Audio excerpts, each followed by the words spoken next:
Welcome back to English class, and then of course with me, Miss Tata. What are we going to discuss today is about the context. Yeah, we are going to get to know what the context is, and then how to compose it, and how to make a good context. Okay, let's start it. What the context? The context is one of factual text, because actually there are two types of the text: imaginary text and then factual text. Okay, so it is related with the text that made as imaginative text, and then the text that made based on factual story. One of the factual text is recount text. So what is recount text? Based on the title, recount comes from two parts of the words, re and then count.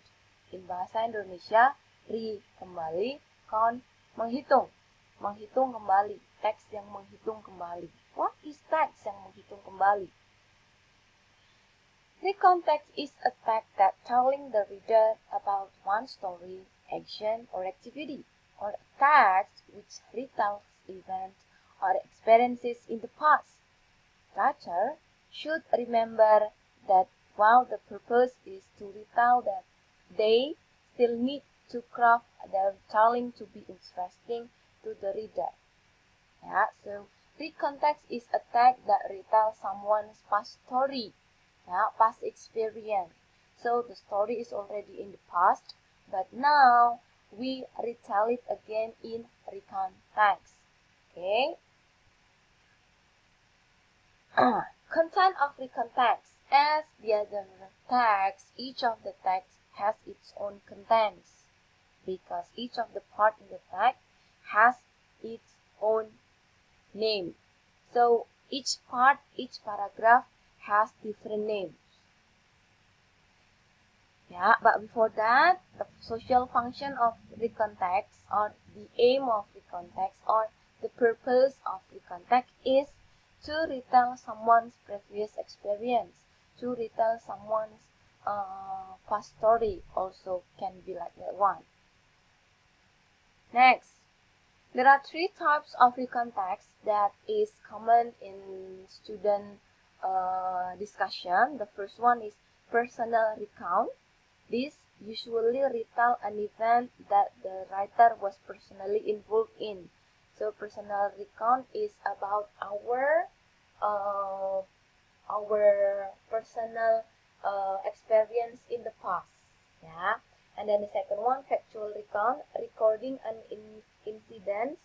Example, a science experiment or police report. So actually, factual recount and then personal recount is almost same. Yeah, the first type and then the second type of recontext almost same. And then the last one is imaginative recount. Writing an imaginary role and giving details of events. But for today's discussion is focusing in the first and then the second types of recontext. That is personal recount and then factual recount that related with someone's experience in the past. Okay. Next. Yeah, as I told you before that each of the parts in the text has its own meaning, has different names. Like the first paragraph has its own name, second paragraph different name, and then the third paragraph with another name. Yeah. For generic structure of recontext, on the part 1 or paragraph 1, you have orientation or opening of the story. It always in the first paragraph, yeah. It gives the reader the background information needed to understand the text, such as who was involved, where is it happened, and when it happened. So in orientation is opening information about the text, yeah. Next, on the second part or paragraph 2, we have events. A series of events ordered in a chronological sequence. Is it always in the second paragraph? No. Yeah. For example, you have 5 paragraphs. First paragraph is about orientation. You can put your events on the second, third, and fourth. Yeah. So events or chronological sequence can be more than one paragraph. Yeah. And then the last we have reorientation. On the last paragraph, a personal comments about the events or what happened in the end. On the reorientation, it commonly shows our feeling after we finish or pass our previous experience. Okay, next, language feature. In the previous, we have generic structure, nama-nama dari setiap paragraph. On the language features, it is focusing in grammatical sequence or grammatical features. How do you compose each of the sentence in the paragraph? The first one, because recontext is told about our past experience, of course the tenses is in past simple or past tenses. It can be in past continuous or past simple, yeah, or some people use past perfect tenses, also possible, or past perfect continuous tense, but we haven't discussed about past continuous, past perfect. So it's better you use past simple and then past continuous. Yeah. Next, frequent use is made of words which link events in time, such as next, later, when, then, after, before, first, and the other one. Yeah, it is the time signals in recontext. And then the last, not last, the third one, focus on specific participant. Example, I as the reader. It means that when we talk about someone's story or just say that it is about Miss Tata's story, Miss Tata just focus in Miss Tata's story itself. Yeah, I cannot tell about Chanel's story, Tobias' story, Lionel's story, or the other one.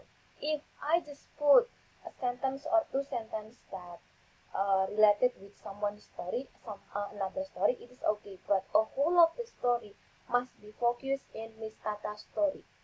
Yeah, it is about focus on a specific participant. Next, use the conjunction. Conjunction is related with frequent use is made of words which link events in time. So, time signal is related with conjunction that is used in recontext. And the last one, using an action verb. We have discussed about action and state. Okay, so 5 points on language features you must put on your recontext. Yeah. Next, this is the way to analyze the text. As usual in this exercise, I'm gonna ask you to compose your own and then you have to analyze each of the parts. Yeah, this is the example. I have recontext, but I forgot to put the title. So next, whenever Ms. Tata asks you to make it, you have to put the title. Yeah, as the representing the story itself. Okay, the first paragraph is orientation. Miss, is orientation always in different paragraphs? No, sometimes you will find orientation is combining with first events. Yeah, so yeah, that is lucky for you if you find orientation in different paragraph. But sometimes don't be confused if you find orientation become one paragraph with events. Yeah, that is the orientation, events, and then the last one is reorientation. You can see the different color that I have already put by, on the text by highlighter. Yeah, about past simple. That is the blue one. The orange one is specific participant. The purple one is, what is it, conjunction, yeah, and then a time signal, violet, sorry, yeah. And then there is the orientation. That was my bad experience with my adolescence, though there were still lots of good experience too. That is what have you feel after you pass your experience. Okay, that is the way to analyze the text, and then this is the example of recon text. Yeah. Okay, that is the end of our explanation about making a recon text. So the conclusion of recon text is a text that talk or that tells about someone past experience. The experience can be sad or happy experience that is optional based on the writer itself. And then when you make a recon text, you have to pay attention with the generic structure, orientation, reorientation, and then about the language feature itself. Yeah, you have to put conjunction, time signal, specific participant, and then using past simple. Okay, after this we are going to continue with the other exercise that related with the context. Okay, thank you for your time and see you on the next video. Bye bye.